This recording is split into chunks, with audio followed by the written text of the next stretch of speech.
Now to that tense standoff over Ukraine after Russia swiftly moved into Crimea, the U.S. and Europe imposing sanctions. Then the war of words between President Obama and President Putin. Well, this weekend, word of an unexpected conversation, Putin reaching out to President Obama. And tonight, Secretary of State John Kerry rushing to Paris to meet with his Russian counterpart. Why the sudden shift? ABC's chief foreign correspondent Terry Moran reporting in from Paris tonight. Terry.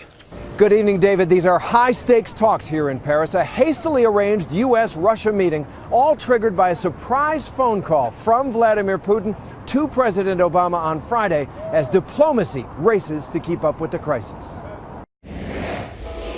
That was fast. In Crimea late last night, all the clocks were moved 2 hours forward to be on Moscow time, just days after Russia took control of the region from Ukraine. And there's this. Russian tanks and troops, up to 50,000, the U.S. says, now poised on Ukraine's border, a very real threat to invade the rest of the country.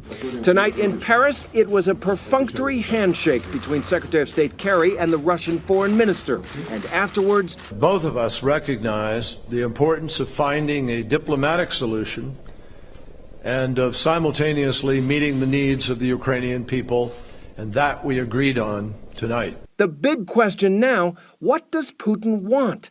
On This Week, the Russian ambassador in Washington refused to absolutely rule out another military move, under close questioning from George Stephanopoulos. Can you state unequivocally that Russian troops will not push into eastern Ukraine? Well, we have said so many times that we have no intent, no interest in crossing the border. But does that mean you won't do it? Well, we are not planning to.